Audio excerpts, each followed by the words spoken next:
ഇത് വേണമെങ്കിൽ നിങ്ങൾക്ക് വേണം, വേണ്ടെങ്കിൽ വേണ്ട, അവിടെ വെച്ച് പൊക്കോ, അത്രയല്ലേ ഉള്ളൂ. എനിക്ക് അങ്ങനെയല്ലല്ലോ, പണി ചെയ്യാൻ വേണം, കാശും കിട്ടില്ല.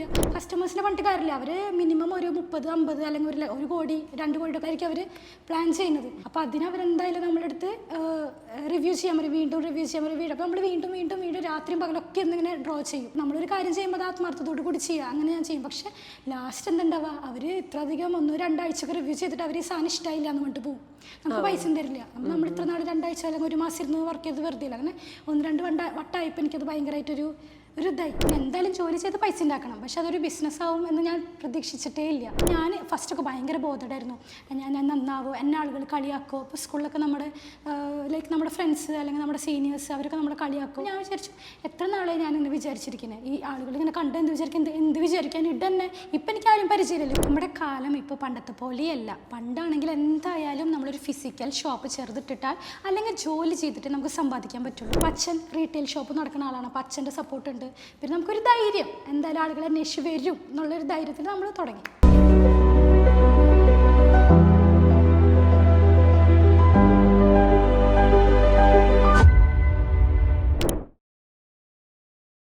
നമസ്കാരം, ഞാൻ അന്ന സുസൻ. സ്പാർക്കിൻ്റെ ഒരു അടിപൊളി എപ്പിസോഡിലേക്ക് ഹാർദമായ സ്വാഗതം. ഇന്ന് എൻ്റെ ഒപ്പം സ്പാർക്കിൻ്റെ ഹോട്ട് സീറ്റിൽ കഥ പറയാനിരിക്കുന്നത് ഒരു തൃശ്ശൂർ സ്വദേശിയാണ്, തൃപ്രയാറുകാരിയാണ്. സ്പാർക്കിൻ്റെ ഹോട്ട് സീറ്റിൽ ഈ തൃശ്ശൂർ ഏരിയയിൽ നിന്ന് വന്നേക്കുന്ന ആൾക്കാർക്കൊരു എന്താ പറയുക, ഒരു ഗോൾഡൻ ചെയറാണെന്ന് പറയാം. കാരണം വന്നിരിക്കുന്ന എല്ലാവരുടെയും വീഡിയോ ജനങ്ങൾ ഒരുപാട് സ്നേഹത്തോടെ തന്നെ ഏറ്റുവാങ്ങിയിട്ടുണ്ട്. ഈ എപ്പിസോഡും അതുപോലെ നിങ്ങൾക്ക് ഇഷ്ടപ്പെടുമെന്ന് പ്രതീക്ഷിച്ച് തന്നെ ഞാൻ എൻ്റെ അതിഥിയെ സ്വാഗതം ചെയ്യുകയാണ്. മാളവിക. ആളൊരു ആർക്കിടെക്റ്റാണ്. പക്ഷേ സംരംഭകയാകണമെന്നുള്ള ആ ഒരു സ്വപ്നം കൊണ്ട്, ആ ഒരു ആഗ്രഹം കൊണ്ട് അച്ഛൻ്റെ ബിസിനസ്സിൽ നിന്ന് ഇൻസ്പയറായി അച്ഛൻ ചെയ്തുകൊണ്ടിരുന്ന ബിസിനസ്സിനെ തന്നെ കുറച്ചുകൂടെ അടിപൊളിയായിട്ട് ചെയ്യുന്ന ഒരു അടിപൊളി യുവ സംരംഭക. മാളവിക, സ്വാഗതം സ്പാർക്കിൻ്റെ ഹോട്ട് സീറ്റിലേക്ക്. എപ്പോഴും ചിരിച്ചിരിക്കും അല്ലേ? വളരെ നല്ലൊരു പോസിറ്റീവായിട്ടുള്ള കാര്യമാണ്. ഞാൻ ഇൻട്രൊഡക്ഷനിൽ പറഞ്ഞ പോലെ തൃശ്ശൂരുകാരെന്നൊക്കെ ഈ ഇൻ്റർവ്യൂവിൽ വന്നിട്ടുണ്ടോ അവരെയൊക്കെ ജനങ്ങൾ ഹൃദയത്തിൽ സ്വീകരിച്ചിട്ടുണ്ട്. അപ്പോൾ മാളവികയുടെ വീഡിയോയും മാളവികയുടെ സ്റ്റോറിയും പ്രേക്ഷകർ അങ്ങനെ സ്വീകരിക്കുമെന്ന് ആഗ്രഹിച്ചുകൊണ്ട് തന്നെ നമുക്ക് തുടങ്ങാം അല്ലേ? തൃശ്ശൂരാണെന്ന് പറഞ്ഞു, തൃപ്രയാറാണെന്ന് പറഞ്ഞു. പഠിച്ചതും ജനിച്ചതും വളർന്നതും എല്ലാം അവിടെ തന്നെയാണോ? ഞാൻ പഠിച്ചു വളർന്നതൊക്കെ തൃപ്രയാർ തന്നെയാണ്. അപ്പോൾ ഞാൻ ഹസ്ബൻഡിൻ്റെ വീടാണെങ്കിലും അവിടെ നിന്ന് 12 കിലോമീറ്ററേ ഉള്ളൂ. അപ്പോൾ എപ്പോഴും കല്യാണം കഴിഞ്ഞിട്ടുണ്ടെങ്കിലും നമ്മൾ ആ ഭാഗത്ത് തന്നെയാണ്. നമ്മൾ നാട് വിട്ട് പോയിട്ടില്ല. അപ്പോൾ എൻ്റെ അച്ഛൻ പണ്ട് മുതലേ പറയും, നാട്ടിൽ തന്നെ വേണം എന്ന് വെച്ചാൽ നമ്മുടെ പ്രകൃതി, നമ്മുടെ മഴ എന്നൊക്കെ പറയുമ്പോൾ പണ്ടൊക്കെ എനിക്ക് പുച്ഛായിരുന്നു. പക്ഷെ പിന്നെ എനിക്ക് തോന്നി നമ്മൾ നാട്ടിൽ നിന്ന് പൈസ ഉണ്ടാക്കിയിട്ട് നമ്മൾ രാജ്യങ്ങൾ കാണാം. അല്ലാണ്ട് വെക്കേഷനായിട്ടല്ലല്ലോ നമ്മൾ നാട്ടിലേക്ക് വരേണ്ടത്, വർഷത്തിലൊരിക്കലല്ലേ വരാൻ പറ്റുള്ളൂ. ഇതാകുമ്പോൾ നമുക്ക് വർഷത്തിൽ 1-2 വട്ടം പുറത്ത് രാജ്യങ്ങൾ കാണാമല്ലോ. അപ്പോൾ എനിക്ക് പണ്ടേ പിന്നെ എനിക്ക് ആഗ്രഹമായി നാട്ടിൽ തന്നെ വേണം, നമ്മൾ ഇന്ത്യയിൽ തന്നെ വർക്ക് ചെയ്യണമെന്ന് എനിക്ക് ഭയങ്കര ആഗ്രഹമായിരുന്നു. പക്ഷേ കല്യാണം കഴിക്കാൻ പോകുന്ന ആളുകൾ ഒരിക്കലും ഇന്ത്യയിൽ തന്നെ ജോലി ചെയ്യുന്നവരാവണമെന്നില്ലല്ലോ. പക്ഷേ എൻ്റെ ഭാഗ്യത്തിന് 2 മാസം ഗൾഫിൽ, 1.5 മാസം നാട്ടിലാണ്. എനിക്ക് ഹസ്ബൻഡ് അങ്ങനത്തെ ജോലിയായിരുന്നു. അപ്പോൾ പിന്നെ ഞാൻ നാട്ടിൽ തന്നെ ആയി. അങ്ങനെ അപ്പോൾ അച്ഛൻ പറഞ്ഞ കാര്യം നടക്കുകയും ചെയ്തു. ലോകം കാണാനും പറ്റി, നാട്ടിൽ നിൽക്കാനും പറ്റി അല്ലേ? എല്ലാം കൂടി. അപ്പോൾ പഠിച്ചത് എന്താ? ഞാൻ പഠിച്ചത് ശരിക്കും ആർക്കിടെക്ചർ ആയിരുന്നു. ആർക്കിടെക്റ്റാണ്. 5 ഇയർ കോഴ്സ് ആയിരുന്നു. അത് കംപ്ലീറ്റ് ആയി. പിന്നെ ഞാൻ ഫ്രീലാൻസ് ആയിട്ട് വർക്ക് ചെയ്തിരുന്നു. പിന്നെ ഞാൻ ഒരു കൺസൾട്ടൻസിയിൽ ഞാൻ ജോലി ചെയ്തിരുന്നു, ആർക്കിടെക്ട് ഫേമിൽ വർക്ക് ചെയ്തിരുന്നു. അങ്ങനെ. എത്ര വർഷം വർക്ക് ചെയ്തു? ഞാനൊരു വർഷം വർക്ക് ചെയ്തിട്ടുണ്ട്. പിന്നെ ഞാനത് റിസൈൻ ചെയ്തിറങ്ങി. അത് കഴിഞ്ഞിട്ടായിരുന്നു വിവാഹം? അത് കഴിഞ്ഞിട്ടല്ല വിവാഹം കഴിഞ്ഞിട്ടാണ് ഞാൻ വർക്ക് ചെയ്തത്. വിവാഹത്തിന് മുന്നേ ഞാൻ ഫ്രീലാൻസ് ആയിട്ട് ജോലി ചെയ്തിരുന്നു. വീടിന്റെ ഹൗസ് പ്ലാൻസ് ഒക്കെ ഡ്രോ ചെയ്തിട്ട് പ്രൊവൈഡ് ചെയ്യാറുണ്ട്. അപ്പൊ ഹസ്ബൻഡിന്റെ ജോലി മറൈനിലായിരുന്നു? 2 മാസം ജോലി, 1.5 മാസം നാട്ടിൽ പെട്രോളിയം കമ്പനിയിലായിരുന്നു, ദുബായ് പെട്രോളിയത്തിലായിരുന്നു ജോലി ചെയ്യേണ്ടിരുന്നത്. അതിനുശേഷം അഡ്നോക്കിൽ വർക്ക് ചെയ്യായിരുന്നു. ഓക്കെ. അപ്പൊ അങ്ങനെ 2 മാസം ഇവിടെ ഉണ്ടാവില്ല, ബാക്കി 1 മാസം നമ്മളിങ്ങനെ ടൂറൊക്കെ പോയി അടിച്ചു പൊളിച്ച് അടിപൊളിയായിട്ട് നടക്കണം. എനിക്ക് സ്ഥിരമായിട്ടൊരു ജോലിക്ക് പോകാനും എനിക്ക് വലിയ ഇഷ്ടം ഉണ്ടായിരുന്നില്ല. കാരണം ഫ്രീ ആയിട്ട് 1.5 മാസം നാട്ടിലുണ്ടാവും. അപ്പൊ നമുക്ക് കറങ്ങി നടക്കാൻ പറ്റില്ലല്ലോ, ജോലിക്ക് പോകണം. ഉത്തരവാദിത്വം ഉണ്ടല്ലോ അല്ലേ? അങ്ങനെയാണോ ജോലി വിടുന്നത്? അങ്ങനെ അതൊരു കാരണം തന്നെയായിരുന്നു. പിന്നെ ഞാൻ വിചാരിച്ചു നമുക്ക് ഫ്രീലാൻസ് ആയിട്ട് എന്തെങ്കിലുമൊക്കെ ചെയ്യാൻ വിചാരിച്ചു. അപ്പോൾ പിന്നെ കുഴപ്പമില്ല, നമുക്ക് കറങ്ങണമെങ്കിൽ കറങ്ങാം, അങ്ങനത്തെ ഒരു ഇതിലാണ്. പക്ഷെ നമുക്ക് അങ്ങനെ ചെയ്യുമ്പോൾ എന്ന് വെച്ചിട്ടുണ്ടെങ്കിൽ നമ്മളിപ്പോൾ ഹൗസ് പ്ലാൻസ് വരച്ച് കൊടുക്കണം. അപ്പോൾ കസ്റ്റമേഴ്സിനെ പറഞ്ഞിട്ട് കാര്യമില്ല. അവർ മിനിമം ഒരു 30-50 അല്ലെങ്കിൽ 1 കോടി 2 കോടിയൊക്കെ വീടുകളായിരിക്കും അവർ പ്ലാൻ ചെയ്യുന്നത്. അപ്പോൾ അതിനവരെന്തായാലും നമ്മുടെ അടുത്ത് റിവ്യൂ ചെയ്യാൻ പറയും, വീണ്ടും റിവ്യൂ ചെയ്യാൻ പറയും വീട്. അപ്പോൾ നമ്മൾ വീണ്ടും വീണ്ടും വീണ്ടും രാത്രിയും പകലൊക്കെ എന്തിങ്ങനെ ഡ്രോ ചെയ്യും. എപ്പോൾ നോക്കിയാലും ഞാൻ കമ്പ്യൂട്ടറിൻ്റെ മുന്നിലാണ്. എനിക്കിഷ്ടമാണ് നമ്മളൊരു കാര്യം ചെയ്യുമ്പോൾ അത് ആത്മാർത്ഥത്തോട് കൂടി ചെയ്യുക, അങ്ങനെ ഞാൻ ചെയ്യും. പക്ഷേ ലാസ്റ്റ് എന്തുണ്ടാവുക, അവർ ഇത്ര അധികം 1-2 ആഴ്ചയൊക്കെ റിവ്യൂ ചെയ്തിട്ട് അവർ ഈ സാധനം ഇഷ്ടമായില്ല എന്ന് പറഞ്ഞിട്ട് പോകും. നമുക്ക് പൈസ തരില്ല. നമ്മൾ ഇത്ര നാൾ 2 ആഴ്ച അല്ലെങ്കിൽ 1 മാസം ഇരുന്ന് വർക്ക് ചെയ്ത് വെറുതെ ഇല്ല. അങ്ങനെ 1-2 വട്ടമായപ്പോൾ എനിക്കത് ഭയങ്കരമായിട്ടൊരു ഒരു ഇതായി ഇഷ്ടക്കേട്. അപ്പോൾ അച്ഛനോടൊക്കെ അപ്പോൾ നമ്മളെ പ്രോത്സാഹിപ്പിക്കുകയാണല്ലോ അച്ഛനൊക്കെ ചെയ്യാം. കുഴപ്പമില്ല, നല്ലതിനാണ് എന്നൊക്കെ പറയും. ഞാൻ പറയും അച്ഛന് സുഖമല്ലേ, ഒരു സാധനം വേണമെങ്കിൽ അച്ഛൻ റീറ്റെയിലറായിരുന്നു, ഇത് വേണമെങ്കിൽ നിങ്ങൾക്ക് വേണം, വേണ്ടെങ്കിൽ വേണ്ട, അവിടെ വെച്ച് പൊക്കോ, അത്രയല്ലേ ഉള്ളൂ. എനിക്ക് അങ്ങനെയല്ലല്ലോ, പണി ചെയ്യും വേണം, കാശും കിട്ടില്ല, അങ്ങനെയൊക്കെ പറയാറുണ്ട്. അപ്പോൾ ഈ 5 വർഷം പഠിച്ചൊരു കോഴ്സ്, സാധാരണ ഒരു ആർക്കിടെക്റ്റ് എന്നൊക്കെ പറയുമ്പോൾ ആൾക്കാർ ഭയങ്കര ഹൈ പ്രൊഫൈലായിട്ടുള്ള പറയുമ്പോൾ തന്നെ ഇപ്പോൾ അച്ഛനൊക്കെ അഭിമാനത്തോടെ മോളെന്താ ചെയ്യുന്നത്, ആർക്കിടെക്റ്റ് ആണെന്ന് പറയും. ഈ ഫീൽഡ് മൊത്തത്തിൽ വേണ്ടാന്ന് വെക്കുകയാണ് ഒരു ഓൺടർപ്രണർഷിപ്പിലേക്ക് വന്നപ്പോൾ. അപ്പോൾ എല്ലാവരും സപ്പോർട്ട് ചെയ്തോ അതോ എതിര് പറഞ്ഞോ? ഇതിപ്പം സപ്പോർട്ട് ചെയ്യാൻ ഞാൻ ഉണ്ണിണ്ടായപ്പോൾ നമ്മളതെന്തായാലും വർക്ക് ചെയ്യാൻ പറ്റില്ലല്ലോ. അപ്പോൾ ഒരു 3 മാസം 4 മാസം ആ ഒരു ടൈമിലാണ് എൻ്റെ ഹസ്ബൻഡ് അവിടെ ഒരു പൊളിറ്റിക്കൽ പ്രഷർ കാരണം റിസൈൻ ചെയ്ത് നാട്ടിലേക്ക് വന്നു. അപ്പോൾ സുഖമായി, ഇനിയിപ്പോൾ രണ്ടുപേരും നാട്ടിലുണ്ട്. രണ്ടുപേരും നാട്ടിലായി, രണ്ടുപേർക്കും ജോലിയും ഇല്ല, രണ്ടുപേരും പാഷനേറ്റ് ആണ്, ജോലി ചെയ്യണം, അങ്ങനത്തെ നല്ല ആഗ്രഹങ്ങളുള്ള ആൾക്കാരാണ്, പൊട്ടൻഷ്യൽ ഉള്ള ആൾക്കാരാണ്. അങ്ങനത്തെ 2 ആൾക്കാർക്ക് ജോലി ഉണ്ടാവുമല്ലോ സാധാരണ, ഞങ്ങളുടെ കേസിൽ ജോലി ഇല്ല. അപ്പോൾ ഞങ്ങൾ എന്ത് ചെയ്തു, അങ്ങനെ പതുക്കെ ഓൺലൈനിൽ എന്തെങ്കിലും ചെയ്യാം എന്ന് വിചാരിച്ച് തുടങ്ങിയതാണ് ബിസിനസ്. മാളവിക ഇന്നർവെയർ എന്ന് പറയുന്ന ബൊട്ടീക്ക് ഓൺലൈനിലാണ് സ്റ്റാർട്ട് ചെയ്തത്. ഞാൻ പറഞ്ഞു അച്ഛൻ്റെ ബിസിനസ്സിനെ വേറൊരു തലത്തിൽ കൊണ്ടുവന്ന മകളാണെന്ന്. അപ്പം ഈ ഒരു ബാക്ക്ഗ്രൗണ്ടിൽ തന്നെയായിരുന്നു അച്ഛൻ്റെയൊക്കെ ബിസിനസ്? എൻ്റെ അച്ഛന് ഒരു മാനുഫാക്ചറിങ് യൂണിറ്റ് ഉണ്ടായിരുന്നു, അതെൻ്റെ അച്ഛനൊക്കെ ആയിട്ട് ഇങ്ങോട്ട് നടത്തിക്കൊണ്ടുവരായിരുന്നു. എന്തിൻ്റെ ആയിരുന്നു അത്? ബ്രാസിൻ്റെ തന്നെയാണ്, ബ്രാ മാനുഫാക്ചറിങ് യൂണിറ്റ് ആയിരുന്നു. അപ്പോൾ അവിടെ കുറേ ചേച്ചിമാരിരുന്ന് തുന്നും, പിന്നെ അവർ മെറ്റീരിയൽ കട്ട് ചെയ്യും. അപ്പോൾ അവിടെയൊക്കെ നടന്ന് ആ വേസ്റ്റിലൊക്കെ കളിച്ച്, തുണി വേസ്റ്റിലൊക്കെ കളിച്ച് അവരെ ഹെൽപ്പ് ചെയ്യും. ചെറിയ ചെറിയ കാര്യങ്ങളുണ്ടാവുമല്ലോ, അതൊക്കെ ഹെൽപ്പ് ചെയ്തിട്ടാണ് ഞങ്ങൾ നടന്നിരുന്നത് പണ്ട് ഒരു കുട്ടിക്കാലം എങ്ങനെയായിരുന്നു. പിന്നെ അച്ഛൻ ആക്ച്വലി മാനുഫാക്ചറർ ആയിരുന്നു, അച്ഛൻ മാനുഫാക്ചറർ ആയിരുന്നു, ഹോൾസെയിലർ ഉണ്ടായിരുന്നു, പിന്നെ റീറ്റെയിലും അച്ഛൻ സ്റ്റാർട്ട് ചെയ്തു. പിന്നെ ഞാൻ എന്ത് ചെയ്തു, നമ്മൾ വീട്ടിലിരുന്നു കൊണ്ട് ഞാൻ ഓൺലൈനിലായിട്ടാണ് സ്റ്റാർട്ട് ചെയ്തത്. അത് ഓഫ് കോഴ്സ് അച്ഛൻ്റെ നല്ല സപ്പോർട്ട് ഉണ്ടായിരുന്നു, ഹസ്ബൻഡിൻ്റെ സപ്പോർട്ട് ഉണ്ടായിരുന്നു, അങ്ങനെ നല്ല രീതിയിൽ അത് മുന്നോട്ട് പോയി.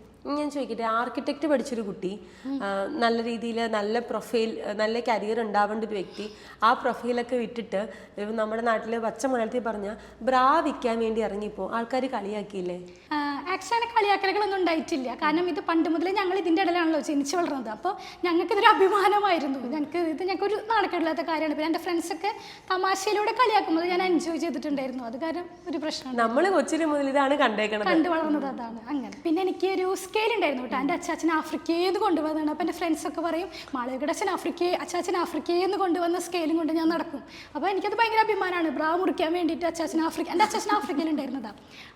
അച്ഛൻ അവിടെ ആഫ്രിക്കയിൽ ഇതുപോലെ ഒരു മാനുഫാക്ചറിങ് യൂണിറ്റിൽ വർക്ക് ചെയ്തിരുന്ന ഒരാളാണ്, നാട്ടിലേക്ക് വന്നിട്ടാണ് തുടങ്ങുന്നത്. അപ്പോൾ ആ ഒരു സ്കെയിലൊക്കെ എനിക്ക് ഇപ്പോഴും ഞാൻ കൊണ്ടുനടക്കുന്നത്. വലിയ സ്കെയിലാണ് അത് വുഡിന്റെ സ്കെയിലായിരുന്നു, നമുക്ക് പെട്ടെന്ന് പോയാൽ വാങ്ങാൻ കിട്ടില്ല. ആ സ്കെയിലൊക്കെ ഇപ്പോഴും എൻ്റെ കളക്ഷനിലുണ്ട്. അപ്പൊ അന്ന് നമുക്ക് ഭയങ്കര അഭിമാനത്തോടെയാണ് നമ്മൾ നടക്കുന്നത്, ആര് കളിയാക്കിയാലും നമ്മുടെ പ്രശ്നമല്ലേ. ഈ ഓൺലൈനിലേക്ക് വന്നപ്പോൾ ഓൺലൈൻ എന്ന് പറയുന്നത് ഒരുപാട് റിസ്കുകളുള്ള, അല്ലെങ്കിൽ ഇത് സക്സസ് ആവില്ലോ എന്ന് അറിയാതെയാണ് നമ്മൾ തുടങ്ങുന്നത്. മാളവിക ഓർക്കുന്നുണ്ട് ആദ്യത്തെ വീഡിയോയ്ക്ക് എന്തായിരുന്നു, അത് എങ്ങനെ എടുത്തതെന്നൊക്കെ? ഓർക്കുന്നുണ്ട്. ആദ്യത്തെ വീഡിയോ എൻ്റെ ഉണ്ണി അന്ന് ഒരു 4 മാസം അല്ലെങ്കിൽ 5 മാസം ഉണ്ടായിരുന്നുള്ളൂ. അപ്പോൾ അവളെ ഉറക്കിക്കെടുത്തിട്ട് ഞാൻ അമ്മോട് പറയാം, അമ്മ ഉണ്ണിയെ നോക്കട്ടെ, എപ്പോൾ വരും വീഡിയോ എടുത്തിട്ട് വരാൻ വേണ്ടി ഞാൻ മോളിലേക്ക് വിടും. ആദ്യത്തെ വീഡിയോ ഇട്ട് ശരിയായില്ല, പിന്നെ ശരിയാവാണ്ട് നമുക്ക് സാറ്റിസ്ഫൈഡ് ആവില്ല. ഇപ്പം എനിക്ക് മേ ബി ഒരു 2 മിനിറ്റിൽ എനിക്ക് വീഡിയോ എടുത്ത് തീർക്കാൻ പറ്റും, എഡിറ്റ് ചെയ്യാനും പറ്റും. പക്ഷെ പണ്ട് അത് പറ്റിയിരുന്നില്ല, ഞാൻ 2.5 മണിക്കൂറൊക്കെ എടുത്തിട്ടാണ് ഒരു വീഡിയോ എടുക്കുക. ശരിക്കും ഒരു 30 അല്ലെങ്കിൽ 40 സെക്കൻഡ് വീഡിയോ ആണെങ്കിലും എനിക്ക് 2.5 മണിക്കൂർ വേണ്ടി വരാറുണ്ട്. അപ്പോഴേക്കും അടിയിൽ നിന്ന് വെളി തുടങ്ങും, നീ എവിടെയാണ്, വായോ അങ്ങനെ ഞാൻ ഒടിക്കൂടും. അങ്ങനെയാണ് വീഡിയോ എടുത്ത് തുടങ്ങിയത്. അതൊക്കെ ഇപ്പോഴും എൻ്റെ പേജിലായിട്ട് അടിയിൽ പോയാൽ കാണാം, അവിടെ തന്നെ ഉണ്ടാവുമെന്നല്ലേ. ഇപ്പൊ എത്ര ഫോളോവേഴ്സ് ഉണ്ട് ഇൻസ്റ്റാഗ്രാമിൽ? ഇപ്പൊ നമുക്ക് 245K ഫോളോവേഴ്സ് ഉണ്ട്. ഇത്തരത്തിലുള്ള ഒരു വിജയം ഈ ഒരു ചെറിയ കാലയളവ് കൊണ്ട്, ഒരു 3 to 4 years കൊണ്ട് ഉണ്ടാകുമെന്ന് പ്രതീക്ഷിച്ചിട്ടുണ്ടോ? ഇല്ല, ഞങ്ങൾ ആക്ച്വലി പ്രതീക്ഷിച്ചിട്ടില്ല. പക്ഷെ ഞങ്ങൾ രണ്ടുപേരും അതിന് വേണ്ടി എന്താ പറയുക അധ്വാനിച്ചിട്ടുണ്ട്. ഞങ്ങൾ രാത്രി 1 മണി 2 മണി 3 മണി സമയത്തൊക്കെ ഞങ്ങൾ മെസ്സേജ് ചെയ്തിട്ട് ഓർഡർ എടുക്കാറുണ്ടായിരുന്നു. അപ്പം അത്രയ്ക്കും ഞങ്ങൾ രണ്ടുപേരും പ്രയത്നിച്ചിട്ടുണ്ട്. ആ ഒരു പ്രയത്നത്തിന്റെ ഫലമാണെന്ന് വിശ്വസിക്കാനാണ് ഇഷ്ടം എന്നല്ലേ? അതെ. പിന്നെ അത് മാത്രമല്ല, നമ്മൾ എല്ലാവരും ചെയ്യുന്ന സാധനം ചെയ്യാണ്ട് കുറച്ച് വ്യത്യസ്തമായിട്ട് ആണ് ഞങ്ങൾ തുടങ്ങിയത്. അതാണ് ഞങ്ങൾ സെയിൽ ചെയ്യുന്നതും. എല്ലാവരും കിട്ടുന്ന സാധനം, എല്ലാവരുടെ കയ്യിലുള്ള സാധനം എന്നല്ലാണ്ട് കുറച്ച് വ്യത്യസ്തം വരും. അത് നല്ല പ്രൊഡക്റ്റ് ക്വാളിറ്റിയിൽ കൊടുക്കുക. സെയിം സാധനം തന്നെ കാണുമ്പോൾ നമുക്ക് തോന്നും ഒരുപോലെയാണെന്ന്, പക്ഷേ ക്വാളിറ്റി 3-4 ടൈപ്പ് ക്വാളിറ്റിയിലാണ് മാനുഫാക്ചർ ചെയ്ത് വരുന്നത്. നമ്മളെപ്പോഴും നല്ല ക്വാളിറ്റി ഉള്ള സാധനം എടുക്കും. അപ്പോൾ നമുക്ക് കംപ്ലയിൻറ്റ്സ് ഒഴിവാക്കാൻ പറ്റും. അല്ലെങ്കിൽ നമുക്ക് ഈ കംപ്ലയിൻറ്റ്സിൻ്റെ പിന്നാലെ നിൽക്കാനേ ടൈം ഉണ്ടാവുള്ളൂ. നല്ല സാധനം വിൽക്കുക, സമാധാനമായിട്ടിരിക്കുക, സ്വസ്ഥമായിട്ടിരിക്കുക. നിങ്ങൾ അന്ന് 2 പേരായിരുന്നു സ്റ്റാർട്ട് ചെയ്തപ്പോൾ ഉണ്ടായിരുന്നത്. ഇന്ന് എത്ര എംപ്ലോയീസ് ഉണ്ട്? ഇപ്പം നമുക്ക് 15 സ്റ്റാഫ്സ് ഉണ്ട്. അടിപൊളി. ഓഫ്ലൈനിലായിട്ടൊരു സെന്റർ കൂടെ സ്റ്റാർട്ട് ചെയ്തു, ഷോപ്പ് കൂടെ സ്റ്റാർട്ട് ചെയ്തു. ഷോപ്പ് കൂടി എത്ര നാളായി സ്റ്റാർട്ട് ചെയ്തിട്ട്? ഷോപ്പ് ഇപ്പോൾ റീസെന്റ് സ്റ്റാർട്ട് ചെയ്തിട്ടുള്ളൂ, 6 months ആയിട്ടുള്ളൂ. നമ്മൾ ഓൺലൈൻ സ്റ്റോർ ഒരു 4 years ആയി. 4 years. അപ്പം ഞാൻ ചോദിക്കട്ടെ, പലപ്പോഴും ഈ ഓൺലൈനിൽ നിന്ന് ഈ പറയുന്ന ഫിസിക്കൽ സ്റ്റോറിലേക്കുള്ള ഒരു ട്രാൻസ്ഫോർമേഷൻ പല ഓൺലൈനിൽ ബിസിനസ് ചെയ്യുന്ന ആൾക്കാർക്കും പേടിയുള്ളൊരു കാര്യമാണ്. ഈ ഓൺലൈനിലാണെങ്കിൽ നമുക്ക് ഫിക്സഡ് ആയിട്ടുള്ള കോസ്റ്റുകളില്ല, ഈ പറഞ്ഞ വലിയ റിസ്ക് ഇല്ല, റിസ്ക് ഉണ്ട് എന്നിരുന്നാൽ കൂടി വലിയ റിസ്ക് ഇല്ല, ഇത്രയും സ്റ്റാഫിനെ നമ്മൾ മെയിൻറ്റെയിൻ ചെയ്യേണ്ട, അങ്ങനെ കുറേ കാര്യങ്ങളുണ്ട്. അപ്പോൾ ശരിക്കും പറഞ്ഞാൽ ഇതൊരു റിസ്ക്കാണ്. നമ്മളൊരു ഓഫ്ലൈൻ സ്റ്റോർ തുടങ്ങുക എന്ന് പറഞ്ഞാൽ റിസ്ക്കാണ്. ആ റിസ്കിനെ എങ്ങനെ ഏറ്റെടുത്ത് ചെയ്തു? അപ്പം നമുക്ക് ഇപ്പം ഒരു എക്സാമ്പിൾ പറയുകയാണെങ്കിൽ ഇപ്പം നമ്മൾ ഒരു ഡ്രസ്സ് വിൽക്കുന്ന ഒരാളാണെന്ന് വിചാരിക്കുക, kurtas medium large XL to XL കഴിഞ്ഞു അല്ലേ. നമ്മളൊരു 10 മോഡൽ ഇറക്കുകയാണെങ്കിൽ 40 പീസ് ഉണ്ടാവുള്ളൂ. പക്ഷെ ബ്രാ അങ്ങനെയല്ല. നമ്മൾ ഓൺലൈനിൽ വിൽക്കുമ്പോൾ നമ്മൾ എന്താണോ നമ്മൾ റീലിടണത് അതാണ് ആളുകൾ ചോദിച്ചു വരുള്ളൂ. പക്ഷെ ഷോപ്പ് ആകുമ്പോൾ അങ്ങനെയല്ല. പല മോഡലുകൾ ആളുകൾ ചോദിച്ച് ഷോപ്പിലേക്ക് വരുന്നിട്ട് ഇല്ല എന്ന് പറഞ്ഞ് വിടണത് പറ്റില്ലല്ലോ. അപ്പോൾ നമുക്ക് സ്റ്റോക്ക് എടുക്കേണ്ടി വന്നു. ഇപ്പോൾ ബ്രാ ആയ കാരണം തന്നെ 32 മുതൽ 30 മുതൽ 46 വരെ സൈസിൽ കപ്പ് സൈസസ് വരും. B, C, D, E, F അങ്ങനെ വരും. നമ്മുടെ കയ്യിൽ L കപ്പ് വരെ അവൈലബിൾ ആണ്. L കപ്പ് വരെ നമ്മുടെ കയ്യിൽ അവൈലബിൾ ആണ്. നമ്മളിൽ മാത്രമേ ഉള്ളൂ L കപ്പ് വരെ ബ്രാസ് അവൈലബിൾ ആണ്. അത് നമ്മൾ നമ്മുടെ ഓൺ മാനുഫാക്ചറിങ് യൂണിറ്റിൽ മാനുഫാക്ചർ ചെയ്യുന്ന കാരണമാണ് നമുക്കത് കിട്ടുന്നത്. അപ്പോൾ ഇത്രയധികം പാറ്റേണും ഉണ്ടാവും. ലൈക്ക് ഒരു ബ്രാ തന്നെ നമുക്ക് എല്ലാവർക്കും കൊടുക്കാൻ പറ്റില്ലല്ലോ. പലർക്കും പല ആവശ്യങ്ങളായിരിക്കും. ചിലർക്ക് പാഡഡ് വേണം, നോൺ പാഡഡ് വേണം, സെമി പാഡഡ് വേണം, അങ്ങനെ അതുപോലെ തന്നെ സ്ട്രാപ്പിൽ വീതി കുറഞ്ഞത്, വീതി കൂടിയത്, സ്ട്രാപ്പ് മാറ്റിടാൻ പറ്റണത്, അങ്ങനെ അലർജി ഉള്ള ആളുകളുണ്ടാവും, അവർക്ക് വേണ്ടി വേറെ. അപ്പോൾ ഒരുപാട് സ്റ്റോക്ക് നമ്മളിതിന് വേണ്ടി ഇറക്കണം. സംഭവം ഒരു ബ്രാ അത്രേ ഉള്ളൂ. പക്ഷെ അതിലേക്ക് ഇറങ്ങുമ്പോഴാണ് ഇതിൽ ഇത്രയധികം വെറൈറ്റീസ് ഉണ്ട്, ഇത്രയധികം ചലഞ്ചിങ് ഉണ്ട് നമ്മൾ മനസ്സിലാക്കിയത്. അപ്പോൾ അങ്ങനെ സ്റ്റോക്ക് എടുക്കാനും പിന്നെ അതുപോലെ തന്നെ നമുക്ക് റൂമിൽ വരെ നല്ല തൃശ്ശൂരായ അത്യാവശ്യം റെൻ്റ് ഉണ്ട്, പിന്നെ നമുക്ക് പകുതി കൊടുക്കണം, അതൊക്കെ ഉണ്ടായിരുന്നു. ഞങ്ങൾ പതുക്കെ സ്വരുക്കൂട്ടി വെച്ച പൈസ പിന്നെ ലോൺ എടുത്ത് ഓവർ ഡ്രാഫ്റ്റ് ചെയ്ത് അങ്ങനെയൊക്കെ സെറ്റ് ചെയ്തു. എങ്ങനെ പോണു ഇപ്പോൾ ഓഫ്ലൈൻ സ്റ്റോറും ഓൺലൈൻ സ്റ്റോറും? രണ്ടും കുഴപ്പമില്ലാത്ത രീതിയിൽ മുന്നോട്ട് പോകുന്നുണ്ട്. നമുക്ക് ഓൺലൈൻ സ്റ്റോർ നമ്മുടെ വീടിനോട് ചേർന്നിട്ട് മെയിൻ റോഡിൽ തന്നെയാണ് വീട്, അവിടെയാണ് നമ്മൾ സെറ്റ് ചെയ്തിട്ടുള്ളത്. അപ്പോൾ അവിടെ എന്ന് പറയുമ്പോൾ അങ്ങടെ ആളുകൾ അന്വേഷിച്ച് വരും. അപ്പോൾ അതിങ്ങനെ ഒരു സ്റ്റോർ സെറ്റപ്പ് അല്ല, നമ്മുടെ ഒരു ഗോഡൗൺ സെറ്റപ്പാണ്, ഒരു ഓഫീസ് സ്പേസ് ആണത്. അപ്പോൾ അവിടെ ലിമിറ്റേഷൻസ് ഉണ്ട്, അധികം ഒരു സൗകര്യങ്ങൾ കുറച്ച് കുറവുണ്ട്. അങ്ങനെ നമുക്ക് തോന്നി, നമുക്ക് ആളുകൾ അന്വേഷിക്കുന്നത് എത്രയോ ദൂരത്തു നിന്ന് ആൾക്കാർ അന്വേഷിക്കുന്നത് നമുക്ക് അതിശയം തോന്നും. നമ്മൾ തൃശ്ശൂർ തൃപ്രയാറാണ് നമ്മുടെ സ്റ്റോർ എങ്കിലും നമുക്ക് എറണാകുളത്ത് നിന്ന്, കോഴിക്കോട്ട് നിന്ന്, മലപ്പുറത്ത് നിന്നൊക്കെ ആളുകൾ അന്വേഷിച്ച് വരാറുണ്ട്. അപ്പോൾ നമ്മൾ വിചാരിച്ചു എന്തായാലും നമുക്കൊരു സ്റ്റോർ തുടങ്ങണം, ഷോപ്പ് തുടങ്ങണം. പക്ഷേ നമുക്കത് വലിയൊരു കാര്യമാണ് ഷോപ്പ് തുടങ്ങൽ. പക്ഷേ ഇപ്പോൾ പറയുകയാണെങ്കിൽ ഇപ്പോൾ അച്ഛൻ റീറ്റെയിൽ ഷോപ്പ് നടക്കുന്ന ആളാണ്, അപ്പോൾ അച്ഛൻ്റെ സപ്പോർട്ട് ഉണ്ട്. പിന്നെ നമുക്കൊരു ധൈര്യം, എന്തായാലും ആളുകൾ അന്വേഷിച്ച് വരും എന്നുള്ളൊരു ധൈര്യത്തിൽ നമ്മൾ തുടങ്ങി. ഈ പലപ്പോഴും നമ്മൾ പല കൺസേൺസ് സ്ത്രീകൾക്കുണ്ട്. പലപ്പോഴും നമ്മൾ പുറത്ത് പറയാൻ പറ്റാത്ത കൺസേൺസ് ഉണ്ട്. ചിലപ്പോൾ നമ്മൾ ഈ പല ഡ്രസ് ഷോപ്പുകളിൽ ഇപ്പോൾ ഫേമസ് ആയിട്ടുള്ള റെഡിമെയ്ഡ് ടെക്സ്റ്റൈൽസിൽ ചെന്നാൽ പോലും, വലിയ സ്കെയിലിൽ ടെക്സ്റ്റൈൽസിൽ ചെന്നാൽ പോലും നമ്മുടെ അളവിന് നമ്മുടെ ഇഷ്ടത്തിനുള്ള ബ്രാകളോ ഇന്നർവെയേഴ്സോ നമുക്ക് കിട്ടാറില്ല. അപ്പം മാളവികയിലേക്ക് ഇങ്ങനെ ഒരു കസ്റ്റമർ വന്നു കഴിഞ്ഞിട്ടുണ്ടെങ്കിൽ നമ്മുടെ കയ്യിൽ ആ പ്രൊഡക്റ്റ് ഇല്ല എന്ന് വിചാരിക്കുക. ഇപ്പോൾ ഒരു കസ്റ്റമർ വന്നു, കസ്റ്റമർക്ക് കുറേ നീഡുകളാണ്, നമ്മുടെ കയ്യിലില്ല എന്നാണെങ്കിൽ നമ്മൾ ആ കസ്റ്റമർ എങ്ങനെയായിരിക്കും തിരിച്ചയക്കുക? നമ്മൾ അവർക്ക് അറിയാത്ത പ്രൊഡക്ട്സ് ഉണ്ടാവും. അവരിപ്പോൾ ചോദിക്കുന്നല്ലാണ്ട് സിമിലർ ആയിട്ട് എന്തായാലും നമുക്ക് പ്രൊവൈഡ് ചെയ്യാനുള്ള ഐറ്റംസ് ഉണ്ടാവും. പിന്നെ കസ്റ്റമേഴ്സിന് തന്നെ അവരുടെ സൈസ് അറിയില്ല. ഇപ്പോൾ അങ്ങനെയാണ് നമ്മളിപ്പം ഒരു വെബ്സൈറ്റ് ആയിട്ട് നമ്മൾ ചെയ്യാത്തത്. വെബ്സൈറ്റിൽ ഇപ്പോൾ 32B ആണെങ്കിൽ 32B എടുത്ത് കൊടുക്കാം. അപ്പോൾ നമ്മുടെ അടുത്ത് ഒരു കസ്റ്റമർ 32B തന്നു, അങ്ങനെയല്ല ഞങ്ങൾ ചെയ്യുന്നത്. നമ്മളെന്താ ചെയ്യുക, അവരുടെ ആവശ്യങ്ങൾ മനസ്സിലാക്കിയിട്ട് ഞങ്ങൾ അവരോട് ചോദിക്കും, മാമിന് ഇത് കവറേജ് കറക്റ്റ് ആണോ, കണ്ടർ ബെസ്റ്റ് ടൈറ്റ് തന്നെയല്ലേ, ലൂസ് ഇല്ലല്ലോ. അപ്പോൾ അവർ പറയും ഇല്ല മോളെ, കവറേജ് കിട്ടാൻ വേണ്ടിയിട്ട് ഞാൻ 46 എടുത്തിട്ട് ഞാൻ സൈഡ് ഓൾട്ടർ ചെയ്തിട്ട് എനിക്ക് 42 മതി എന്ന് പറയും. അപ്പോൾ ഞങ്ങൾ മാം 42 പിക്കർ കപ്പ് എടുക്കാം. ഞങ്ങൾ അവരുടെ ആവശ്യങ്ങൾ കറക്റ്റ് മനസ്സിലാക്കി ഞങ്ങൾ അവർക്ക് സജസ്റ്റ് ചെയ്ത് കൊടുക്കും. അപ്പോൾ ഇത് അവർക്ക് അറിയാൻ ഉണ്ടാവില്ല. അവര് പണ്ട് മുതലേ ചെയ്ത് വരുന്ന പോലെ വലിയ സൈസ് എടുത്തിട്ട് ഓൾട്ടർ ചെയ്തൊക്കെ യൂസ് ചെയ്യുന്നതായിരിക്കും. അവർ കംപ്ലീറ്റ്ലി സാറ്റിസ്ഫൈഡ് ആയിരിക്കും. അപ്പോൾ ആ ഒരു സാറ്റിസ്ഫാക്ഷൻ തന്നെയാണ് നമ്മളുടെ ആ ഒരു സന്തോഷം, ഒരു സപ്പോർട്ട്. ഇപ്പം ബ്രസ്റ്റൊക്കെ റിമൂവ് ചെയ്തിട്ടുള്ള ആളുകൾ നമ്മുടെ ഷോപ്പിൽ വന്ന് നമ്മൾ സെറ്റ് ചെയ്ത് കൊടുത്തിട്ട് ഞങ്ങളുടെ മുന്നിൽ വെച്ച് കരഞ്ഞിട്ടുണ്ട്. ഞങ്ങളുടെ സ്റ്റാഫ്സിനൊക്കെ കെട്ടിപ്പിടിച്ച് അങ്ങനെയൊക്കെ ഉണ്ടായിട്ട്. ഇപ്പം മാളവിക ഒരുപാട് പേര് കാണുന്നുണ്ട്, ഓൺലൈൻ ആണെങ്കിലും ഓഫ്ലൈൻ ആണെങ്കിലും. പിന്നെ ചെറുപ്പത്തിലേ മുതൽ ഈ ഒരു ഇന്നർവെയർ എന്ന് പറയുന്ന ഒരു സെഗ്മെൻറ്റിൽ നിന്ന് നിൽക്കുന്ന, അല്ലെങ്കിൽ ആ ഒരു സെഗ്മെൻറ്റിൽ വളർന്ന ഒരാളാണ്. പലപ്പോഴും കേരളത്തിലെ സ്ത്രീകൾ അവനവൻ്റെ സൈസിനെ കുറിച്ച് അവെയർ അല്ല എന്ന് എനിക്ക് തോന്നിയിട്ടുണ്ട്. എന്താ മാളവിക അതിനെക്കുറിച്ചുള്ള അഭിപ്രായം? 80% സ്ത്രീകളും അവരുടെ കപ്പ് സൈസിനെ കുറിച്ച് അവെയർ അല്ല. അവർ നമ്മുടെ ഷോപ്പിൽ വന്നിട്ട് ജസ്റ്റ് 34 അല്ലെങ്കിൽ 36 എന്നൊക്കെ പറയുള്ളൂ. കപ്പ് സൈസിനെ പറ്റി അവർക്ക് ധാരണയില്ല. നമ്മൾ ചോദിച്ചാലും അവർക്കറിയില്ല. അപ്പം നമുക്കൊരു ഏകദേശം ഒരു ഐഡിയ കിട്ടും. നമ്മൾ മെഷർ ചെയ്യും, അല്ലെങ്കിൽ നമ്മൾ വേറെ നമ്മളിലുള്ള പാറ്റേൺസ് വെച്ചിട്ട് സെറ്റാക്കും. അപ്പോൾ അവർ കംപ്ലീറ്റ്ലി ഹാപ്പി ആവും. നമ്മൾ അവരുടെ അടുത്ത് ചോദിച്ചു. അപ്പോൾ നമുക്ക് അതിനുള്ള എക്സ്പേർട്സ് ഉണ്ടോ നമ്മുടെ കൂടെ? ഇൻഡെക്സ് ഞാനടക്കം നിൽക്കും. ഞാനുണ്ടെങ്കിൽ ഞാൻ ഉറപ്പായിട്ടും ചെല്ലും. നമ്മൾ നമ്മുടെ ട്രയൽ റൂമിൽ പോയി ഞാൻ വരും, അല്ലെങ്കിൽ നമ്മുടെ സ്റ്റാഫ് ഞാൻ കൂടെ കൊണ്ടുവന്നാലേ അവർ പഠിക്കുള്ളൂ. ഇനി അടുത്തൊരു കസ്റ്റമർ വരുന്ന സമയത്ത് ഞാൻ ഇല്ലെങ്കിൽ അവർക്ക് ചെയ്യണ്ടേ. അങ്ങനെ അവർ സെറ്റാക്കും. അപ്പോൾ അവർ കസ്റ്റമർ നല്ല ഹാപ്പി ആവും. അതുപോലെ തന്നെ എന്നിട്ട് അവരുടെ അടുത്ത് നമ്മൾ ചോദിച്ചറിയും ഏത് ടൈപ്പ് ഡ്രസ്സാണ് കൂടുതലും വെയർ ചെയ്യാറുണ്ട്. ഇപ്പോൾ സാരിക്ക് ഒരു ടൈപ്പ് ഓഫ് ബ്രാ ആയിരിക്കും, ടീഷർട്ടിന് വേറെ, കുർത്താസിന് വേറെ, അങ്ങനെയൊക്കെ ഉണ്ട്. അപ്പോൾ അതൊക്കെ നമ്മൾ അവർക്ക് കാണിച്ചു കൊടുക്കുമ്പോൾ അവർ നല്ല ഹാപ്പി ആയിരിക്കും. അല്ലെങ്കിൽ പലരും ഇതുപോലെ അഡ്ജസ്റ്റ് ചെയ്തിട്ടായിരിക്കും അവർ വെയർ ചെയ്യുന്നത്. ചിലപ്പോൾ ബൾജിങ് ഉണ്ടാവും, അത് അവർ തുറന്ന് പറയില്ല, ഷോപ്പിൽ പോലും പറയില്ല. അവർ പറയുന്ന സൈസ് ഏതാണോ അതെടുത്ത് ഷോപ്പിലത്തെ ആൾക്കാർ കൊടുക്കും. ഇപ്പോൾ ഈ ഒരു കോവിഡിനൊക്കെ ശേഷം ഈ ഒരു സെഗ്മെന്റിൽ വലിയൊരു മാറ്റം വന്നിട്ടുണ്ടല്ലേ? ആളുകൾ കുറച്ചുകൂടെ സെൽഫായിട്ട് ഇഷ്ടപ്പെടാനും അല്ലെങ്കിൽ ഇത്തരത്തിലുള്ള കാര്യങ്ങൾ ഇൻവെസ്റ്റ് ചെയ്യാനൊക്കെ സ്റ്റാർട്ട് ചെയ്തിട്ടുണ്ടല്ലേ? കോവിഡിന് ശേഷം നമ്മുടെ നാട്ടിൽ ഒരുപാട് ചേഞ്ചസ് വന്നിട്ടുണ്ട്. ആളുകൾ കൂടുതലായിട്ടും സെൽഫ് കെയറേക്കാണ് കൂടുതലായിട്ട് ശ്രദ്ധിക്കുന്നത്. അപ്പോൾ നമ്മൾ പുറത്തേക്കിടുന്ന ഡ്രസ്സ് മാത്രമല്ല, ഇന്നർ വെയേഴ്സിലും നല്ല രീതിയിൽ ക്വാളിറ്റി ഉള്ള പ്രൊഡക്ട്സ്, അവർക്ക് ആ ഒരു കോൺഫിഡൻസ്, നമ്മൾ പുറത്ത് എത്ര നല്ല ഡ്രസ്സ് ഇട്ടും കാര്യമില്ലല്ലോ, നമുക്ക് ആ ഒരു കോൺഫിഡൻസ് വരണമെങ്കിൽ നമ്മളെ ഇന്നർ കറക്റ്റ് ആയിരിക്കണം. അപ്പോൾ അതിലേക്കൊക്കെ ആളുകൾ നല്ല രീതിയിൽ ഇൻവെസ്റ്റ് ചെയ്യുന്നുണ്ട്. നമ്മുടെ ഷോപ്പിലാണെങ്കിലും ഇപ്പോൾ ഇന്നോവേഴ്സ് നല്ല ക്വാളിറ്റി ഉള്ള ഐറ്റംസ് ആണ്. അവർക്ക് കോൺഫിഡൻസ് തരുന്ന ഐറ്റംസ് ആണെങ്കിൽ അവർ ഉറപ്പായിട്ടും അത് പർച്ചേസ് ചെയ്യുന്നുണ്ട്. പിന്നെ പണ്ടൊക്കെ ആളുകൾ ഇപ്പം യാത്രകൾ ചെയ്യാൻ പറയുമ്പോൾ ഭയങ്കര സംഭവമായിരുന്നു. ആളുകൾ യാത്രകൾ ചെയ്യില്ലായിരുന്നു. പക്ഷെ ഇപ്പം അങ്ങനെയല്ല. നമ്മൾ കുറച്ച് നാൾ ജോലി ചെയ്യുന്നു, ആ സമയത്ത് തന്നെ നമ്മൾ സുരുക്കൂട്ടും അല്ല, യാത്രകൾക്കുള്ള പൈസ സുരുക്കൂട്ടി വർഷത്തിൽ ഒരിക്കലോ 1-2 വട്ടം എന്തായാലും ഒരു നാഷണൽ പ്ലസ് ഇൻ്റർനാഷണൽ ട്രിപ്പ് ആളുകൾ ചെയ്യുന്നുണ്ട്. അതൊക്കെ സെൽഫ് ലവിൻ്റെ ഭാഗമായിട്ട് തന്നെയാണ്. ഇപ്പോൾ പണ്ട് നമ്മൾ എങ്ങനെയായിരുന്നു, നമ്മൾ വീട്ടിലിടുന്ന ഡ്രസ്സ് എങ്ങനെയാണ്, യാത്ര പോകുമ്പോൾ തന്നെ പുറത്തേക്ക് ഡ്രസ്സുകൾ പാഴുകുമ്പോൾ നമ്മളതെടുത്ത് വീട്ടിടും. പക്ഷെ ഇപ്പം അങ്ങനെയല്ല. ഇപ്പോൾ ലോഞ്ച് വെയേഴ്സ് അല്ലെങ്കിൽ നൈറ്റ് വെയേഴ്സ് എന്നിട്ടൊരു നല്ല കളക്ഷൻസ് നമ്മുടെ ഷോപ്പിലുണ്ട്. കുറേ അധികം ആളുകൾ അത് പർച്ചേസ് ചെയ്യുന്നുണ്ട്. കംഫർട്ടബിളായിട്ട് വീട്ടിലിട്ട് നടക്കാനും നമുക്ക് ആ ഒരു കോൺഫിഡൻസ് തോന്നും. നമുക്ക് നമ്മളോട് തന്നെ ഇഷ്ടം തോന്നും നല്ല ഡ്രസ്സുകൾ വീട്ടിലിടുമ്പോഴും. അത് ഒരുപാട് പേര് ആ ഒരു ചേഞ്ച് തിരിച്ചറിഞ്ഞു.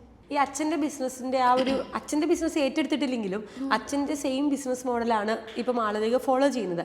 ഈ ബിസിനസ്സിലേക്ക് ഇറങ്ങിയപ്പോൾ അച്ഛൻ എന്നാ പറഞ്ഞു തന്നെ? അച്ഛന് ഒരുപാട് സന്തോഷമായിരുന്നു. അച്ഛൻ ഒരിക്കലും പ്രതീക്ഷിച്ചിട്ടില്ല അച്ഛൻ്റെ മക്കൾ ഒരു ഇന്നർവെയർ ഷോപ്പ് തുടങ്ങും എന്ന്. അച്ഛൻ അത് ഇന്നർവെയർ ഷോപ്പ് ചെയ്യുന്ന ഒരാളാണെങ്കിലും അച്ഛൻ എപ്പോഴും ഞങ്ങൾക്ക് പറഞ്ഞു തരാറുള്ളത് നിങ്ങൾ ജോലി ചെയ്യണം, എന്തായാലും നമ്മൾ ജോലി ചെയ്ത് സ്വന്തം പൈസ ഉണ്ടാക്കണം എന്നാണ്.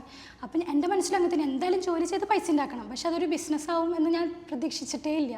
പിന്നെ അച്ഛൻ ഞങ്ങൾക്ക് പണ്ട് മുതലേ ഇങ്ങനെ പറയാം, അച്ഛൻ്റെ ബിസിനസ് ഐഡിയസ് ഞങ്ങൾ പണ്ട് മുതലേ കേട്ട് വളരല്ലേ. എന്തൊരു കുഞ്ഞുങ്ങളുടെ ഇപ്പോൾ നമ്മൾ യാത്രകളൊക്കെ പോകുമ്പോൾ കാറിൽ പോകുമ്പോഴൊക്കെ അച്ഛൻ സംസാരിക്കുന്നതൊക്കെ നമ്മളിങ്ങനെ കേൾക്കാം. അപ്പോൾ ഒരു എക്സാമ്പിൾ പറയുകയാണെങ്കിൽ, ഇപ്പോൾ നമ്മൾ കാരിക്കോട് പോകുമ്പോൾ അവിടെ കുറച്ച് എന്താ പറയുക സ്നേക്ക് പ്ലാന്റ് ഉണ്ട് ഒരു പറമ്പിൽ. ഞങ്ങൾ പറയും, ഞാൻ എൻ്റെ അനിയത്തിയും പറയും, എന്തോരം സ്നേക്ക് പ്ലാന്റാ, 70 രൂപയ്ക്ക് അത് വിറ്റൂടെ, ഒരു 70 ആൾക്കെങ്കിലും കൊടുക്കാനുള്ള അത്രയധികം സ്നേക്ക് പ്ലാന്റ് ഉണ്ടല്ലോ എന്നൊക്കെ ഞങ്ങൾ പറയും. 7000 രൂപ ഉണ്ടാക്കും. അപ്പോൾ അച്ഛൻ പറയും, കണ്ട നിങ്ങളുടെ അച്ഛനൊരു ബിസിനസ്സുകാരനായ കാരണമാണ് നിങ്ങളങ്ങനെ ചിന്തിക്കുന്നത്. അപ്പോൾ ഞങ്ങളുടെ കസിൻസും പറയും, ആ മാമ്മമാർ ബിസിനസ്സുകാരായ കാരണം ഞങ്ങൾക്ക് അങ്ങനെ ഒരിക്കലും തോന്നില്ല എന്ന് കസിൻസ് പറയും. അങ്ങനെയൊക്കെ ഉണ്ടാവാറുണ്ട്. അപ്പോൾ അച്ഛന് ഭയങ്കര സന്തോഷമാണ്. പ്രതീക്ഷിച്ചില്ലെങ്കിൽ അച്ഛൻ ഇപ്പോൾ ഭയങ്കര ഹാപ്പിയാണ്. ഇപ്പം അച്ഛൻ പറയും, നല്ലതല്ലേ ബിസിനസ്സല്ലേ നല്ലത്, ഇത് രസമല്ലേ, ഗെയിമല്ലേ, ഐറ്റംസ് വാങ്ങുന്നു വിൽക്കുന്നു, ഗെയിം പോലെയല്ലേ. പിന്നെ 2 പേരും കൂടിയാണല്ലോ ഇതിൽ. അതും അച്ഛന് നല്ല സന്തോഷം. ഹസ്ബൻഡ് വൈഫ് ഒരുമിച്ച് തന്നെ ജോലി ചെയ്യുന്നത്, അതിലൊക്കെ അച്ഛൻ നല്ല ഹാപ്പിയാണ്. മാളവികനെ പോലെ ഹൈലി എഡ്യൂക്കേറ്റഡ് ആയിട്ടുള്ള, എന്നാൽ വീട്ടിൽ പ്രത്യേകിച്ച് ഒന്നും ചെയ്യാൻ സാധിക്കാതിരിക്കുന്ന ഒരുപാട് പെൺകുട്ടികൾ നമ്മുടെ ചുറ്റുമുണ്ട്.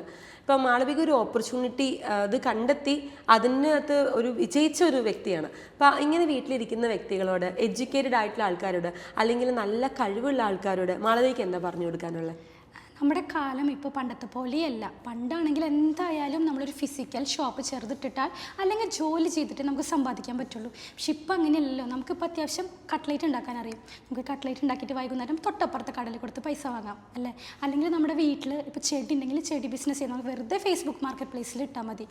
ഇപ്പോൾ ചെടി എന്ന് പറയുമ്പോൾ ഒരൊറ്റ ടൈം ആ ചെടി വാങ്ങിയാൽ മതി. പിന്നെ നമുക്ക് പ്രൊപ്പഗേറ്റ് ആവുന്നതേ ഉള്ളൂ അല്ലേ. വീണ്ടും വീണ്ടും ചെടി വാങ്ങി പൈസ കളയേണ്ട, പ്രൊപ്പഗേറ്റ് ചെയ്ത് നമുക്ക് വിൽക്കാം. അല്ലെങ്കിൽ നമുക്ക് വീട്ടിലിരുന്ന് കൊണ്ട് തന്നെ ഇപ്പം ക്രോച്ചേ വർക്ക് ചെയ്യുന്ന ആൾക്ക് അത് പേജിലിടണം. ഒരു ഇൻസ്റ്റഗ്രാമിൽ തുടങ്ങിയിട്ട് അതിൽ ഡെയിലി നമ്മൾ ചെയ്യുന്ന വർക്ക് ഇട്ടുണ്ടെങ്കിൽ എന്തായാലും ആളുകൾ അത് വാങ്ങാൻ തയ്യാറാണ്. മേ ബി നാളെ വാങ്ങില്ല, മറ്റന്നാൾ വാങ്ങില്ല, പക്ഷേ ഒരു മാസം നിങ്ങൾ വീഡിയോ ഇട്ട് നോക്കിയാൽ എന്തായാലും ഒരാളത് വാങ്ങും. കുക്കിംഗ് ചാനൽ തുടങ്ങാം, ഷോർട്സ്, യൂട്യൂബിൽ തന്നെ നമ്മൾ പൈസ ഉണ്ടാക്കുന്ന ഇഷ്ടം പോലെ ആളുകളുണ്ട്. പിന്നെ ഇപ്പോൾ ഇൻഫ്ലുവൻസേഴ്സ് അതാവാം, ഡെയിലി വീഡിയോ ഇട്ടാൽ മതി. നമ്മുടെ ലുക്കിനെ പറ്റി ഇപ്പോൾ ഞാൻ ഫസ്റ്റൊക്കെ ഭയങ്കര ബോധമായിരുന്നു, ഞാൻ നന്നാവോ, എന്നെ ആളുകൾ കളിയാക്കോ. ഇപ്പോൾ സ്കൂളിലൊക്കെ നമ്മുടെ നമ്മുടെ ഫ്രണ്ട്സ് അല്ലെങ്കിൽ നമ്മുടെ സീനിയേഴ്സ് അവരൊക്കെ നമ്മളെ കളിയാക്കോ. കോളേജിൽ തന്നെ ആർക്കും അറിയാനുണ്ടായിരുന്നില്ല. ഞാനിങ്ങനെ ഭയങ്കരമായിട്ട് ഒതുങ്ങി നടക്കുന്ന ഒരാളായിരുന്നു. ഭയങ്കര ഇതൊന്നുമില്ല. സ്കൂളിലൊക്കെ ഞാൻ ഭയങ്കര സംഭവമായിരുന്നു, വർത്താനം പറഞ്ഞ് കുറേ ഫ്രണ്ട്സൊക്കെ ഇട്ട്. കോളേജിൽ അങ്ങനെയല്ലായിരുന്നു. പക്ഷേ അതുകൊണ്ട് തന്നെ എനിക്ക് ഭയങ്കര ഒരു ഇതായിരുന്നു, നെർവസ് ആയിരുന്നു. ആളുകൾ വീഡിയോ കണ്ട് എന്ത് വിചാരിക്കും. അപ്പോൾ ഞാൻ വിചാരിച്ചു എത്ര നാളെ ഞാൻ ഇങ്ങനെ വിചാരിച്ചിരിക്കുന്നത്, ഈ ആളുകൾ ഇങ്ങനെ കണ്ട് എന്ത് വിചാരിക്കും, എന്ത് വിചാരിക്കാൻ ഇടന്നെ. ഇപ്പം എനിക്ക് ആരും പരിചയമില്ലല്ലോ. ഇപ്പം നമ്മൾ ഫാമിലി ആയിട്ട് ഒതുങ്ങി, നമ്മുടെ ക്ലോസ് ഫ്രണ്ട്സ് മാത്രമേ ഉള്ളൂ. അവരെന്തായാലും കളിയാക്കില്ല. ബാക്കിയുള്ളവർ കളിയാക്കണമെന്ന് ഞാനത് അറിയില്ല. കളിയാക്കണമെങ്കിൽ കളിയാക്കോട്ടെ എന്ന് ഞാൻ വിചാരിച്ചിട്ടുണ്ട്. അങ്ങനെ എന്തോ എന്നാലും കുഴപ്പമില്ല, ഞാൻ വീഡിയോ ഇടും എന്ന് വെച്ചിട്ട് ഞാൻ ഇട്ട് തുടങ്ങിയതാ. പിന്നെ എല്ലാ ദിവസവും ഇടണമല്ലോ, എന്നാലല്ലോ നമുക്ക്. എത്ര ദിവസം ഇട്ടിട്ട് ആദ്യത്തെ കച്ചവടം വരുന്നത്? അതെനിക്ക് പെട്ടെന്ന് വന്നത് എൻ്റെ എന്തോ ഭാഗ്യമാണ്. എനിക്കൊരു 3rd ഡേ എനിക്ക് ഒരു ഓർഡർ വന്നു. കോഴിക്കോട്ട് നിന്നാണ് വന്നത്. ആ കസ്റ്റമർ ട്യൂബ് ബ്രാണ് വാങ്ങിയത്. എനിക്ക് ഓർമ്മയില്ല, അത് സ്ട്രാപ്പില്ലാത്ത ജസ്റ്റ് ട്യൂബ് ബ്രാണ് വാങ്ങിയത്. അതിന് കറക്റ്റ് ഒരു വർഷം കഴിഞ്ഞിട്ട് പിന്നെ നമുക്ക് അറിയാലോ ഈ ഒരു ദിവസമാണ് നമ്മൾ വീഡിയോ ഇട്ടത് കഴിഞ്ഞ കൊല്ലം എന്ന് അറിയുന്ന സമയത്ത് ആ ടൈമിൽ തന്നെ ഈ കസ്റ്റമർ വീണ്ടും മെസ്സേജ് അയച്ചു. അപ്പോൾ ഞാൻ അവർക്ക് മെസ്സേജ് അയച്ചിട്ടുണ്ട്, മാം 1 ഇയർ ബാക്ക് മാം വാങ്ങിയിട്ടുണ്ടായിരുന്നു, മാമാണ് ആദ്യം വാങ്ങിയത്.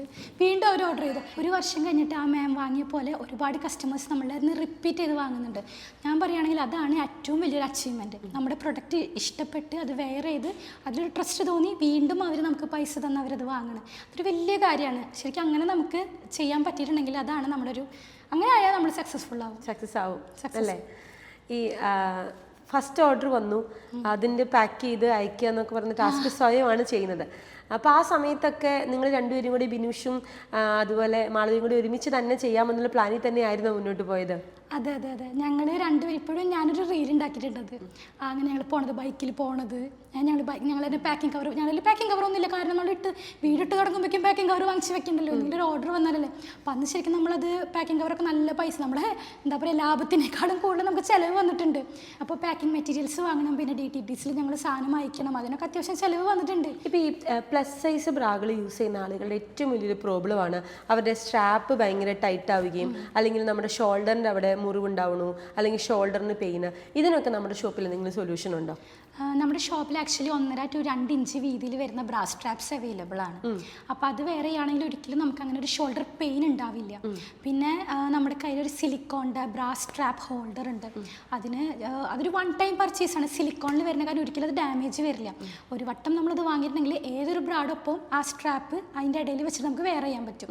അപ്പോൾ അതൊക്കെ ഭയങ്കര നല്ലൊരു ഐറ്റമാണ്. അത് ആളുകൾക്ക് അധികം അറിയില്ല. അതൊക്കെ നമ്മൾ മാക്സിമം ആളുകൾക്ക് അത് പ്രൊവൈഡ് ചെയ്യാറുണ്ട്. അപ്പോൾ അവർ കംപ്ലീറ്റ്ലി ഹാപ്പി. അങ്ങനെയാണ് നമ്മൾ ഹാപ്പി ആക്കി വിടും. നമ്മുടെ അടുത്തേക്ക് വരുന്ന ഒരാളെ ചിരിക്കാൻ നമ്മൾ വിടത്തില്ല. നമ്മൾ ഹാപ്പി ആക്കി മാളവികയുടെ ചിരി അവർക്ക് കൊടുത്തിട്ടേ വിടത്തുള്ളന്നല്ലേ? കൊള്ളാം. ഇനി എന്താണ് മാളവിക ഇന്നർവെയർ ബൊട്ടീക്കിൻ്റെ ഒരു ഫ്യൂച്ചർ പ്ലാൻസ് എന്ന് പറയുമ്പോൾ നമുക്കിപ്പം തൃശ്ശൂർ ഷോപ്പുണ്ടല്ലോ, അതുപോലെ കുറച്ച് ഷോപ്സ് നമുക്ക് കേരളത്തിൽ എല്ലാ നല്ല ടൗൺസിലും തുടങ്ങണം എന്നൊരു ആഗ്രഹമുണ്ട്. ഈശ്വരൻ അനുഗ്രഹിക്കട്ടെ അല്ലേ? ഈശ്വരാനുഗ്രഹം ഉണ്ടെങ്കിൽ എന്തായാലും നടക്കും. ഓക്കെ. അപ്പം ഒരുപാട് ഒരു എന്താ പറയുക, ജീവിതത്തിൽ ഒരുപാട് കഷ്ടതകൾ നിറഞ്ഞ അനുഭവങ്ങളൊന്നും ഇല്ലാത്തൊരു ഓൺട്രപ്രണറാണ്. എന്നുവെച്ചാൽ വീട്ടിൽ അച്ഛനാണെങ്കിലും സപ്പോർട്ടാണ്, ഹസ്ബൻഡാണെങ്കിലും സപ്പോർട്ടാണ്.